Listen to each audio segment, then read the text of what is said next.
경기도에서 사는 신미연 씨는 오늘 올해로 85세가 되신 아버지를 만나러 가고 있습니다.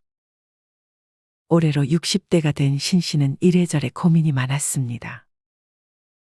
최근에 남편과 황혼이혼을 하고 혼자 살던 신 씨는 최근 우울증 증세가 심해져 병원에서 약도 타먹고 있습니다. 그래도 아직까지 신 씨는 소일거리를 하며 어느 정도 용돈 벌이를 하고 있었지만 언제까지 이 일을 지속할 수 있을지 몰라 불안감이 밀려왔습니다.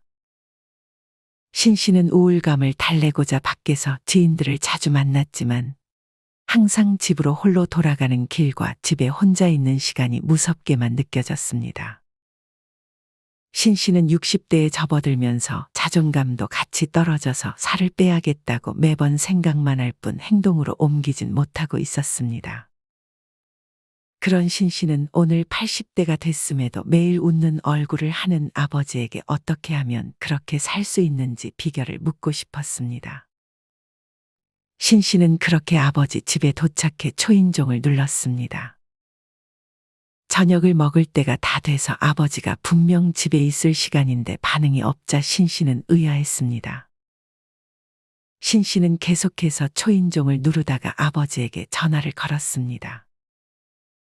하지만 통화 연결음만 갈 뿐 아버지는 전화를 받지 않았습니다. 쎄한 마음에 신 씨는 바로 신고를 하려고 했으나 그 순간 현관문이 열렸습니다. 신 씨의 아버지는 해맑게 신 씨에게 왔냐며 안부를 전했습니다. 놀랬잖아요. 뭐 하고 계셨어요? 신 씨의 아버지는 귀에 이어폰을 꽂고 외국어 공부를 하고 있는 중이었다고 답했습니다. 신 씨는 여전히 깨끗한 아버지의 집을 보며 감탄했습니다. 저번보다 물건이 더 줄어든 것 같아요. 나이 들수록 내 물건은 하나씩 정리해야지. 신 씨는 그 말이 왠지 슬프게 느껴졌습니다. 신 씨는 얼른 아버지를 위해 요리를 했고 둘은 맛있게 저녁을 먹었습니다. 차라도 타드릴까요? 내가 타줄게. 신 씨의 아버지는 신 씨가 집에 오면 항상 신 씨를 손님 대접하듯 하면서 80이 넘어도 부지런히 움직였습니다. 차를 마시며 신 씨의 아버지가 물었습니다. 요새 무슨 걱정 있어? 신 씨의 아버지는 딸의 표정만 보고 알아챘습니다. 사실 남편이랑 이혼하고 60대 되면서부터 뭘 해야 하고 하지 말아야 할지 갈피를 못 잡겠어요. 신 씨의 아버지는 자기의 60대가 생각나는 듯 딸의 말에 공감해 줬습니다. 아버지는 만약 60대로 돌아간다면 어떻게 할 것 같아요? 5가지 정도만 말해주세요. 신 씨의 아버지는 잠깐 화장실을 갔다 온 후 딸에게 조언해 주기 시작했습니다. 아빠가 만약 60대로 돌아가면 첫째로는 무작정 살을 빼지 않았을 것 같아.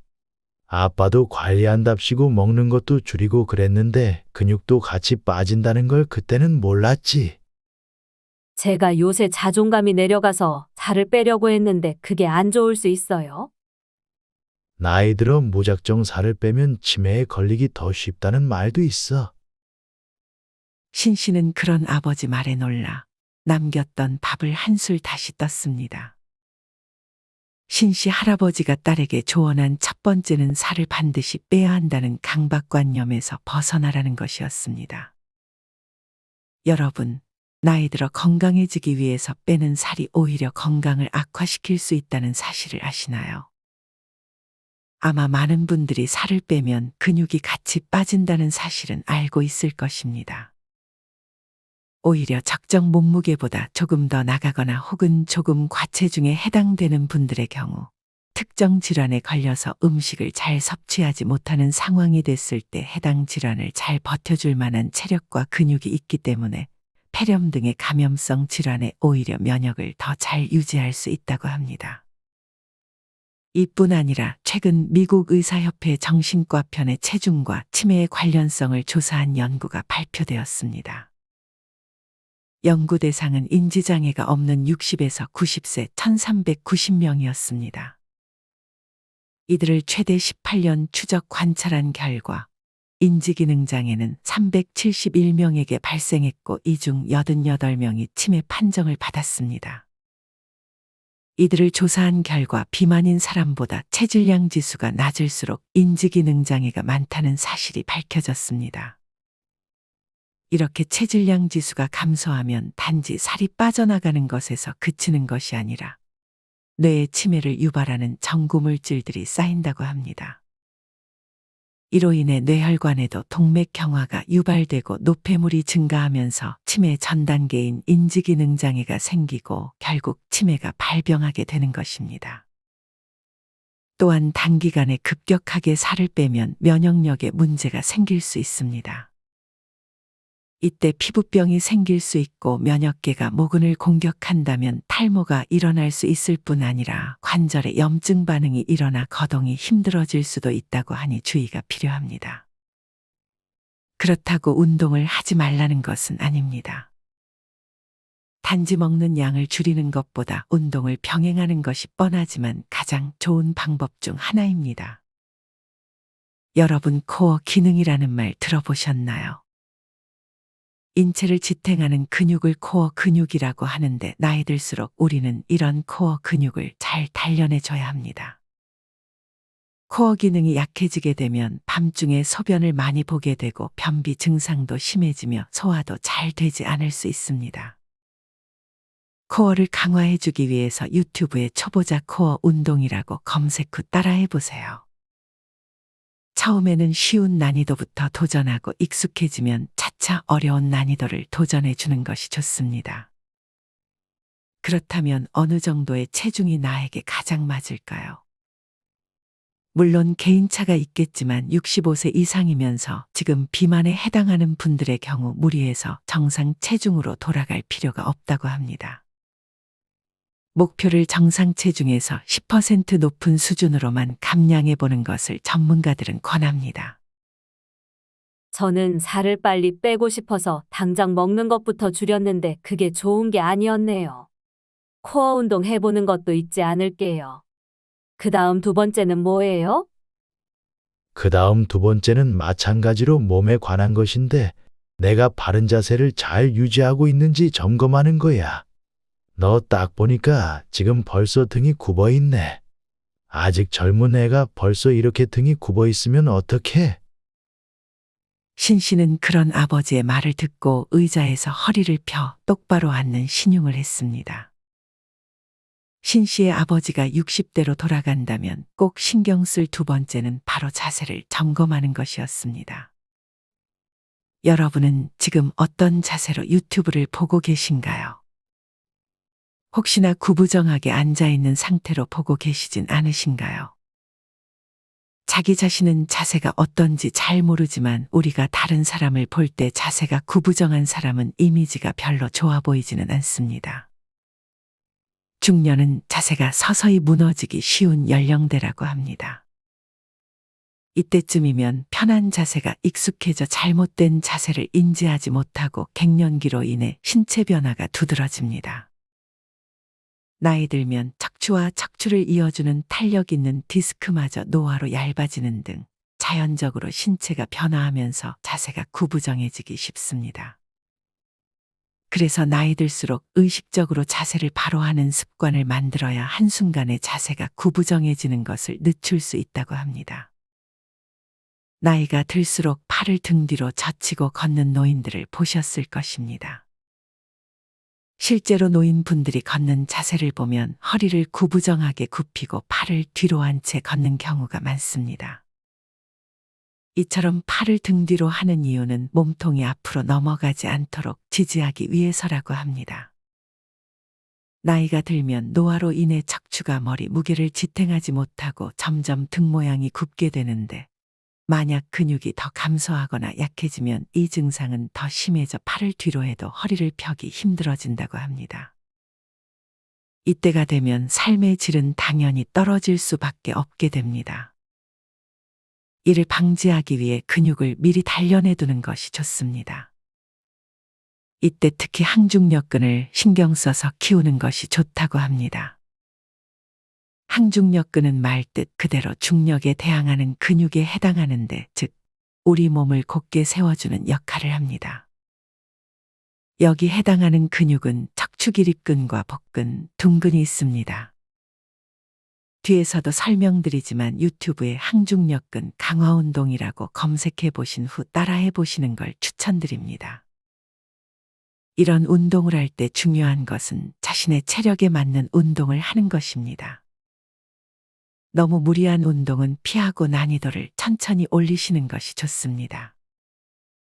유튜브에 쳐보니까 제가 해볼 만한 운동들이 많이 나오네요. 지금 바로 해볼게요. 신 씨는 바로 거실 바닥에서 항중력근 강화 운동을 하기 시작했습니다. 신 씨의 아버지도 그런 신 씨가 하는 동작을 따라했습니다. 약간은 우스꽝스러운 동작을 취하며 신 씨는 물었습니다. 그 다음 세 번째는 뭐예요? 신 씨의 아버지는 운동 후에 약간 헐떡이며 소파에 기대 답했습니다. 세 번째는 바로 나한테 돈을 쓰며 살지 못했다는 거야. 돈에 관한 얘기가 나오자 신 씨는 운동을 멈추고 귀를 기울였습니다. 살아보니 쓰지 않은 돈은 내 돈이 아니더라. 혹시 손주 물려주려고 너 자신한테 돈을 잘 쓰지 못하고 있진 않아? 신 씨는 아버지의 말에 소름이 돋았습니다. 사실 신 씨는 아들이 한 명 있는데 결혼하면 뭐라도 해주고 싶어서 모은 돈을 쓰지도 않고 통장에 그대로 넣어놓고 있었기 때문이었습니다. 이제껏 너는 너를 위해 살아본 적 있어? 이제 손주도 성인이고 철저히 오직 자기 자신을 위해서 삶을 사는 게 최고야. 신 씨는 그런 아버지의 말에 울컥했습니다. 신 씨의 아버지가 말한 60대에 후회한 세 번째는 자식들 물려주려고 나한테 돈을 잘 쓰지 못한 것이었습니다. 여러분은 지금 혹시 자식들이 결혼을 하거나 자식들에게 집을 해주기 위해 아니면 자식들에게 무언가를 물려주는 것을 목적으로 돈을 모으고 계시진 않으신가요? 제 아무리 돈이 많아도 그 돈을 잘 쓰지 않는다면 그것은 가난한 것과 마찬가지입니다. 노년은 그동안 모은 돈을 쓰는 시기라는 말이 있습니다. 서울의 아파트만 세 채를 보유한 어느 80대 후반의 어르신은 세금 때문에 골머리를 앓고 있다고 합니다. 그중 아파트 한 채는 자신이 살고 나머지 두 채는 월세를 주고 있는데 세금과 법 때문에 고민이 많다고 했습니다. 아파트 두 채를 팔고 지금 사는 집마저 주택연금을 신청하면 평생 돈 걱정은 없을 텐데 평생 아끼고 모으며 살아왔던 습관 때문에 자신에게 돈을 쓰지 못하는 것이었습니다. 이런 분들은 통장 잔고가 줄어드는 것이 불안해 자기에게 돈을 쓰지 못하는 것입니다. 돈 쓰는 법을 모르는 가난한 부자들도 상당히 많습니다. 어느 은퇴한 한 연구원은 은행에서 재무관리를 해주는 직원이 돈이 너무 많다는 말을 했다고 합니다. 지인이 그 사람에게 죽기 전까지 다 쓰고 가라고 조언했지만 은퇴한 연구원은 어디다 돈을 써야 하냐고 정말 모르겠다는 표정으로 물었다고 합니다. 이렇듯 삶의 여백을 잘 모르는 노인들이 상당히 많습니다. 여러분은 어떠신가요? 이제껏 열심히 모아둔 돈을 아직까지도 아까워서 세상에서 제일 소중한 나 자신을 위해 쓰지 못하고 계신가요? 물론 경제적으로 힘든 상태라면 일단 소일거리라도 해서 돈을 벌어야 합니다. 하지만 그렇지 않은 경우라면 여지껏 고생해서 모은 돈을 자식에게 물려주는 것보다는 자신을 위해 한번 써보는 연습을 조금씩 해보면 어떨까요? 해외여행을 갈 필요도 없고 많은 돈을 쓸 필요도 없습니다. 단지 5만 원 정도만 들고 가까운 시내 혹은 근교의 여행을 떠나보는 것도 좋습니다. 저도 제 자신을 위해 돈을 썼던 기억이 잘 안 나네요. 한강에 가서 라면을 먹어보는 게 로망이었는데 오늘 바로 가서 해봐야겠어요. 그런 소소한 것도 정말 좋지. 감사해요, 아버지. 나머지도 마저 말씀해 주세요. 그 다음이 벌써 네 번째인가? 네 번째는 세 번째랑도 연결되는 건데 나이 들수록 잘 노는 거야. 신 씨의 아버지가 60대에 후회한 네 번째는 잘 놀지 못한 것이었습니다.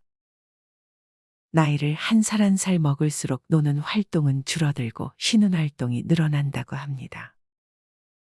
특히나 60대도 돈을 버느라 놀 여유가 없거나 나이가 들어도 이전에 놀아보지 못했던 기존 생활 습관이 그대로 유지되면서 잘 놀지 못하는 것입니다. 이처럼 많은 노인분들이 놀이가 없는 삶을 산다고 합니다. 우리 인류는 아주 옛날부터 놀이를 삶의 중요한 일부로 여기며 살아왔다고 합니다.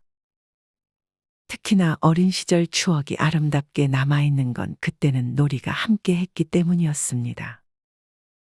놀이는 힘든 삶에서 아주 중요한 역할을 하고 이는 나이 들수록 놀이가 중요한 이유입니다. 여러분이 생각하는 놀이는 어떤 게 있으신가요? 날 좋은 날 나가서 그네를 타보거나 복지관에 가서 다양한 놀이 프로그램에 참여하는 것도 좋습니다. 신 씨의 경우 이혼을 해서 힘들긴 하겠지만 만약 배우자가 있다면 배우자와 놀이를 하는 것도 굉장히 좋습니다. 단순히 맛집을 찾아다니거나 꽃구경을 다니고 같이 집안 정리 및 청소를 놀이처럼 하는 것도 하나의 방법입니다. 물론 배우자가 맞춰줘야겠지만 그렇지 않으면 혼자 잘 놀면 됩니다. 신 씨는 아버지의 말을 듣고 어릴 때 했던 것들을 떠올리기 시작했습니다. 그때는 핸드폰 같은 것도 없어서 밖에서 참 많이 놀았던 기억이 있었습니다. 신 씨는 예전에 자주 먹었던 고구마를 야외에서 구워 먹고 싶어졌습니다.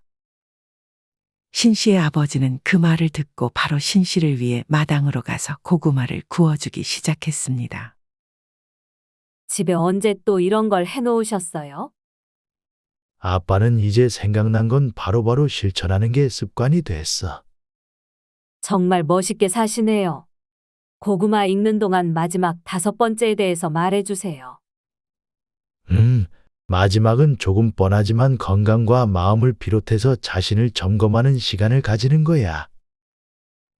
신 씨의 아버지가 60대로 돌아간다면 꼭 신경 쓸 마지막 5번째는 자신을 점검하기 위한 시간을 따로 빼놓는 것이었습니다.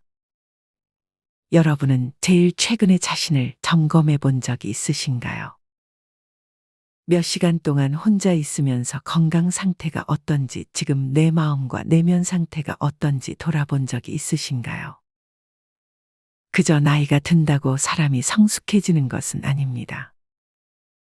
누군가는 그냥 생각 없이 나이가 들어도 하고 싶은 대로 행동하지만 어떤 누군가는 자신의 단점을 알아채고 그것을 고치려 부단히 노력합니다.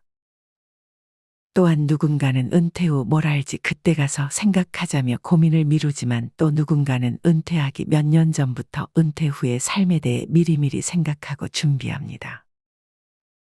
건강도 마찬가지로 누군가는 자신이 지금 어디가 불편하고 어디가 안 좋은지 생각해서 그 부분을 개선하기 위해 노력합니다. 이렇게 생각하는 시간은 일주일에 1시간 정도만으로도 충분합니다. 평소 내가 하는 언행은 어떤지, 내가 지금 가지고 있는 돈을 나는 잘 활용하고 있는지 등 생각하는 시간은 삶의 질을 더욱 높여줍니다. 굳이 집이 아니라 일주일에 적어도 한 번은 혼자 산책을 하며 나 자신을 점검해 보세요. 신 씨는 고구마를 먹으며 아버지의 말을 잘 새겨 듣겠다고 했습니다. 그러면서 신 씨는 고구마 먹던 손을 내려놓고 오늘 들은 것을 정리했습니다. 첫째는 살을 빼야겠다는 고정관념을 갖지 않는 것, 둘째는 바른 자세를 하고 있는지 신경 쓰는 것, 셋째는 나에게 돈을 제대로 쓰는 것, 넷째는 잘 노는 것, 마지막 5째는 자신을 점검하는 시간을 가지는 것이었습니다. 신 씨의 아버지는 그 중에서도 건강과 내면에 도움을 주는 걷기를 하는 것을 신 씨에게 추천했습니다. 그리고 제대로 걸으려면 근력과 자세에 대한 이해가 중요하다는 말을 강조했습니다. 하지만 우리는 뭘 어떻게 해야 할지 알아야 행동할 수 있습니다.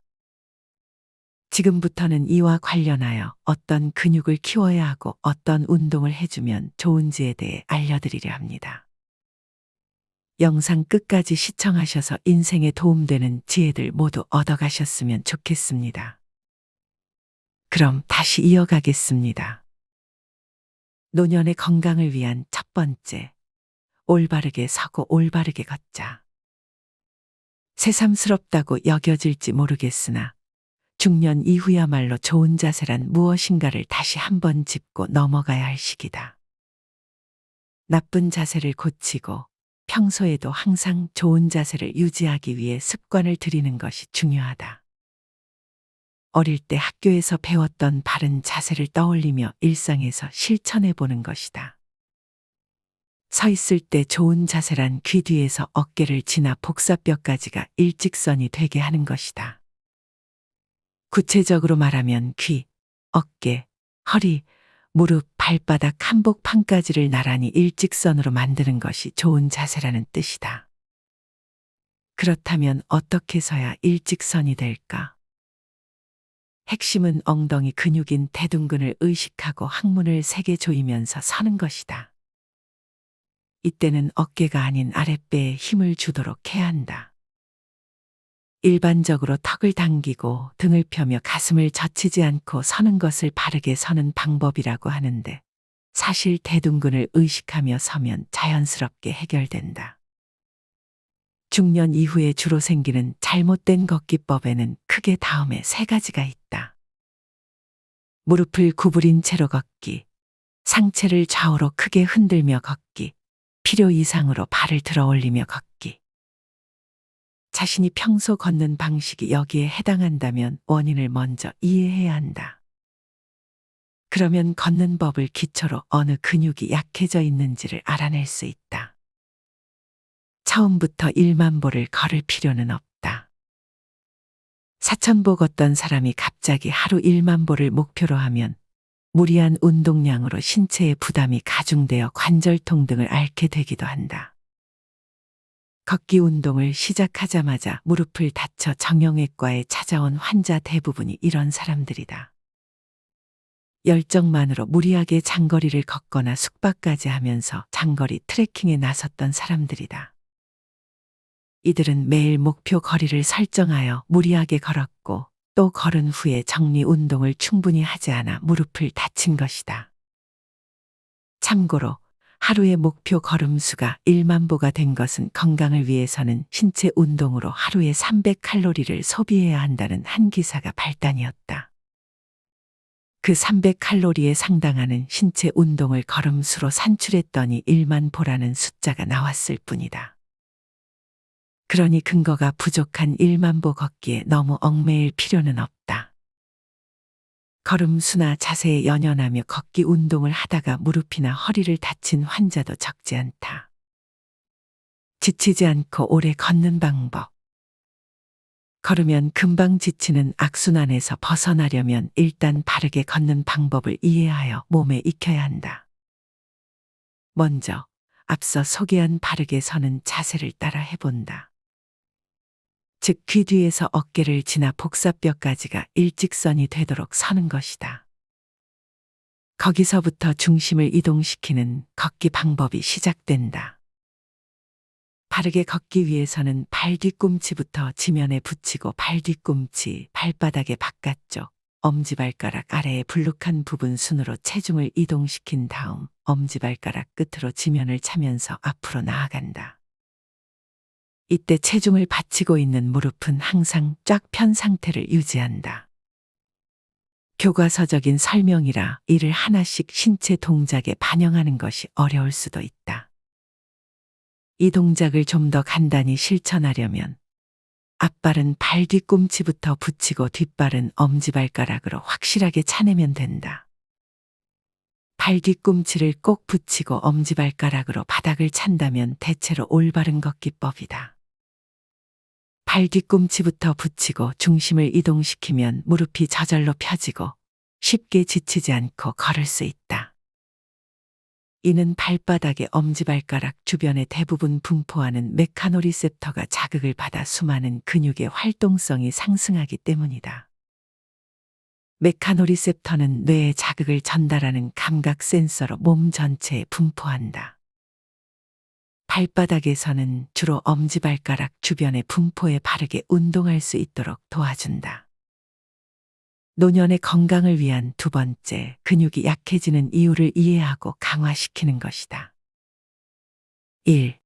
복근이 약해지는 이유. 중년이 되면 복근이 눈에 띄게 약해진다. 복근으로 총칭되는 복부의 근육으로는 두 가지가 있다. 복부 앞부분에 있으며 단련하면 갈라지는 복직근, 배고등근, 복부 옆쪽에 있으면서 몸을 뒤트는 동작에 필요한 복사근, 배비근이다. 복근의 약화는 무엇보다 평소의 자세 및 걷는 방법과 관계가 있다.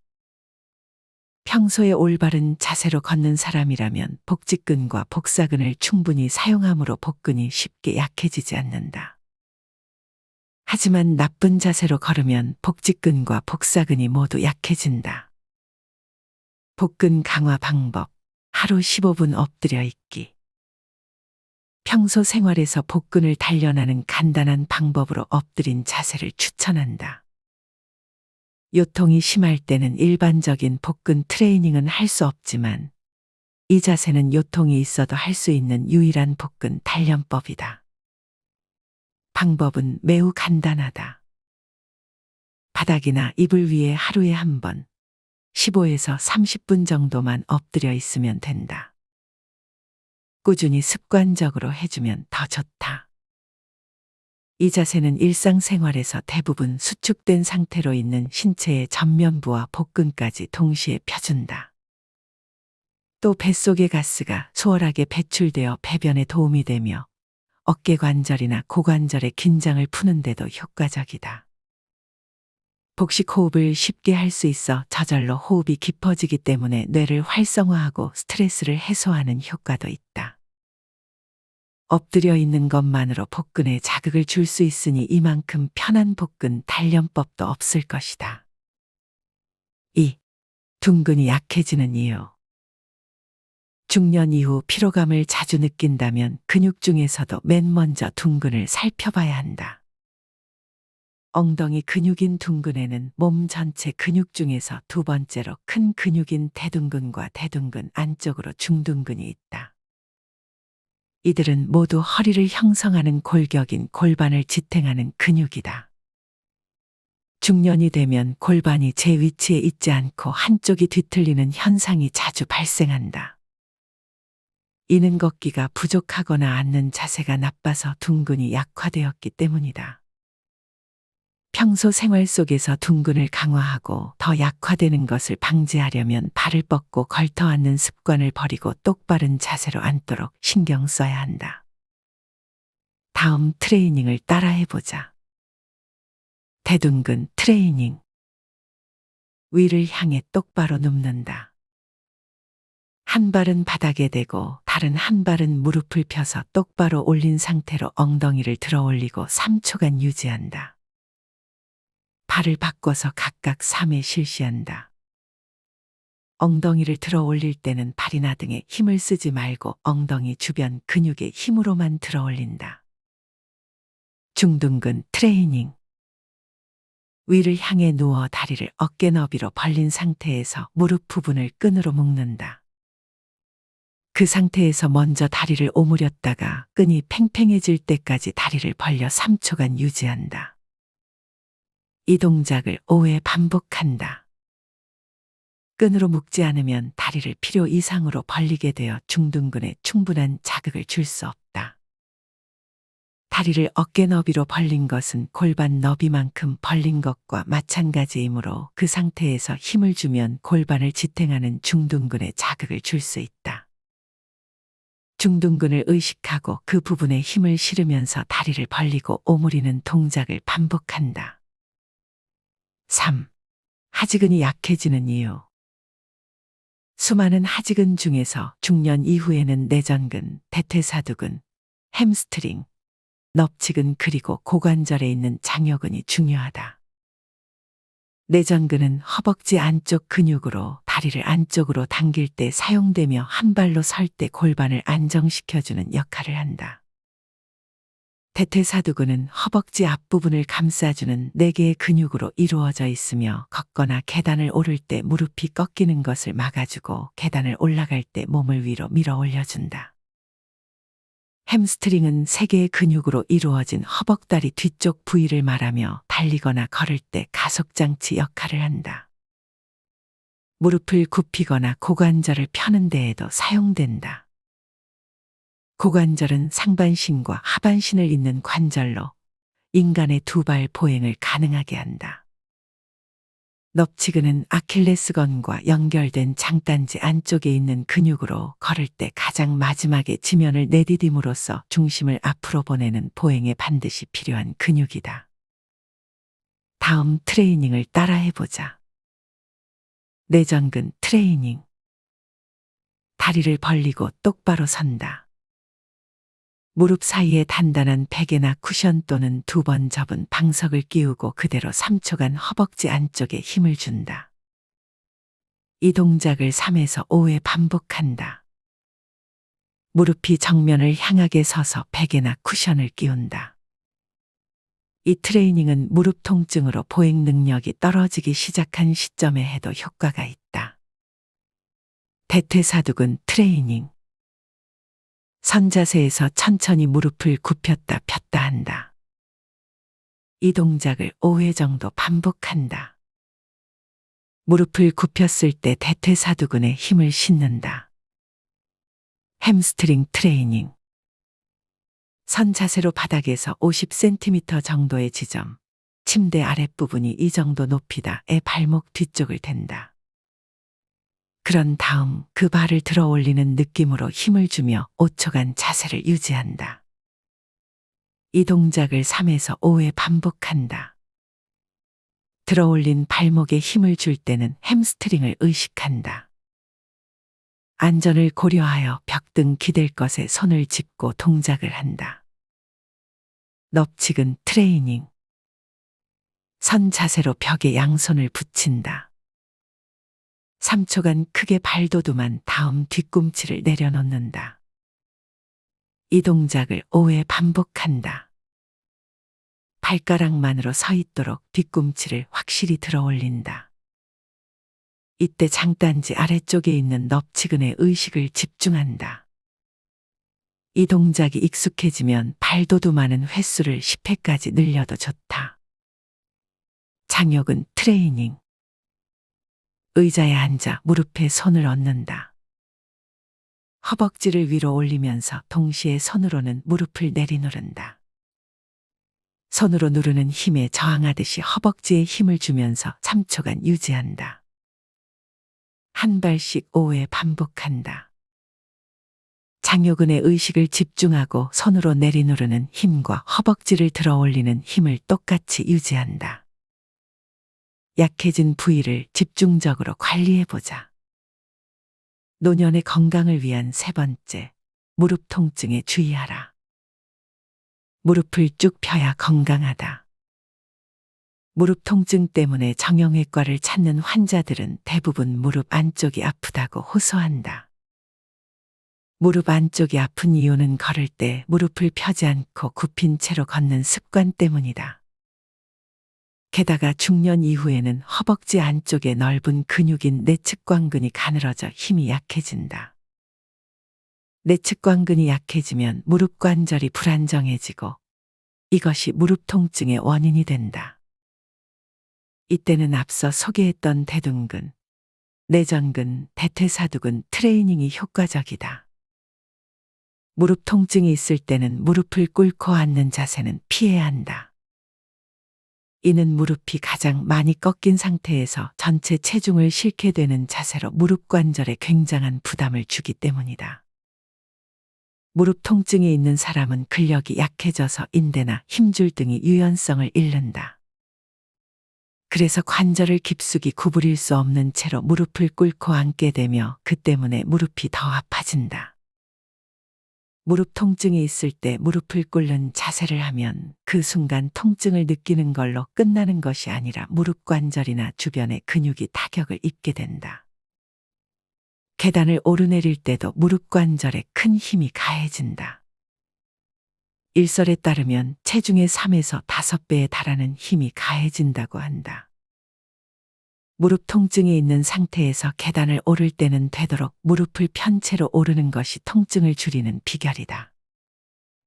또 계단을 올라갈 때는 아프지 않은 발부터 올리고 내려갈 때는 반대로 아픈 발부터 내린다. 노년의 건강을 위한 네 번째, 요통에 주의하라. 몸이 편해지면 요통이 온다. 정형외과를 찾는 환자 중 가장 많은 수가 요통 환자다. 특히 중년과 노년층 중에는 허리가 자주 아프고 몇 년에 한 번씩 돌발성 요통이 반복해서 일어나는 사람들도 늘고 있다. 요통을 경험한 적이 있다면 그 순간을 한번 떠올려 보기 바란다. 요통은 안정을 취하면 저절로 사라지는 것에서부터 일상생활에 지장을 초래하는 것까지 다양하다. 하지만 통증의 정도가 어떻든 당사자로서는 허리가 아프다는 사실만으로도 불안감을 느낀다. 다음 트레이닝을 따라해보자. 복직근 트레이닝. 위를 향해 누운 다음 양 무릎을 세운다. 양손을 무릎 위에 놓고 상체를 일으킬 수 있는 만큼 천천히 일으킨다. 이 동작을 5회 반복한다. 반드시 무릎을 굽히고 하며 상체는 완전히 일으킬 필요 없이 일으킬 수 있는 만큼만 들어 올린다. 이때 복직근의 의식을 집중하며 동작을 한다. 척추 기립근 트레이닝. 엎드려서 팔을 앞으로 뻗는다. 배꼽에서 골반 정도까지 얇은 방석을 깔고 팔로 천천히 상체를 밀어 올린다. 이 동작을 5회 반복한다. 상체를 일으킬 때 척추 기립근에 힘을 주면서 쭉 뻗는 느낌으로 동작한다. 이 근력 트레이닝 역시 허리 부위에 부담을 줄 수 있다. 배꼽 아래에서 골반까지 2번 접은 방석을 받쳐준다. 처음에는 5회 정도 하다가 익숙해지면 점차 횟수를 늘린다. 익숙해지더라도 방석은 빼지 않는다. 요통이 발생하면 장시간 서 있는 자세는 피해야 한다. 장시간 서 있으면 더 악화되기 때문이다. 외출할 때는 한쪽 어깨에 부담이 쏠리는 숄더백을 피하고 짐은 가능한 한 양손에 나눠 든다. 양쪽으로 분산해서 들면 같은 무게의 짐을 한 손으로 드는 것보다 근력이 적게 수축된다. 수치로 치자면 부담이 3분의 1로 줄어든다고 할 수 있다. 또 허리를 똑바로 숙이고 물건을 들어 올리면 허리를 반쯤 올려 엉거주춤한 자세로 들어 올릴 때보다 요추 주위에 가해지는 부담이 반으로 줄어든다. 평소에도 무거운 물건을 들 때는 반드시 허리를 숙이고 무릎을 굽혔다가 펴면서 들어 올리기를 권한다. 돌발성 요통이 발생하면 무릎 아래에 쿠션 같은 것을 두고 똑바로 누워 자거나 무릎을 구부리고 옆으로 누워 자는 것도 방법이다. 이런 자세를 하면 통증이 줄어든다. 통증이 심할 때는 안정을 취하고 통증이 어느 정도 가라앉으면 의사를 찾아가 진찰을 받는다. 중년을 넘어서면 요통과 무릎 통증이 가장 큰 문제가 된다. 이를 예방하려면 자세를 지탱하는 허리 주변 근육과 걷기에 필요한 다리 근육의 상태를 서둘러 점검해야 한다. 점검 결과 근력이 저하되어 있다면 트레이닝과 걷기 등으로 꾸준히 개선해 나가야 한다. 지금 요통과 무릎 통증이 없는 근력을 만들어두면 넘어져서 다치거나 거동에 제약을 받는 일 없이 건강한 노년을 보낼 수 있다. 근육은 자주 써야 오래간다. 일본 문부과학성이 나이별 체력 테스트를 한 적이 있는데 그 결과를 보면 나이가 들에 따라 순발력은 저하되었지만 악력은 그다지 떨어지지 않았다. 그 이유는 나이가 들어도 손은 계속해서 사용하기 때문이다. 알다시피 악력은 쥐는 힘을 말한다. 아침에 일어나서 잠자리에 들 때까지 우리는 손을 끊임없이 사용한다. 옷을 입거나 밥을 먹는 등의 일상적인 활동은 물론 일을 할 때도 대개는 손을 사용해서 한다. 이는 자주 사용하는 근육일수록 근력 저하가 적다는 사실을 뒷받침한다. 또한 근육을 만들기 위해서는 비싼 기구나 특별한 장소가 필요한 것이 아니라는 사실도 보여준다. 일상생활에서 간단히 할 수 있는 동작만으로도 충분히 트레이닝이 된다는 얘기다. 걷지 않고 건강하길 바라는 건 말이 안 된다. 걷기야말로 건강을 지키는 가장 확실한 길이다. 근력 부족 등으로 걷는다는 행위가 이미 어려워진 사람도 서기와 걷기에 필요한 근육을 튼튼히 단련하면 다시 걸을 수 있다. 여러분은 오늘의 영상 내용에 공감하시나요? 알고는 있었지만 차마 실천하지 못했던 부분들도 있을 것입니다. 만약 이 중 한 가지만이라도 실천해 볼 가치가 있다면 오늘 당장 실천해 보는 것은 어떨까요? 실천하는 여러분을 인생지혜가 응원하겠습니다. 이상으로 오늘의 영상을 마치겠습니다. 우리 모든 구독자분들의 행복한 여생을 응원합니다. 다음에 더 좋은 내용으로 찾아뵙겠습니다. 감사합니다.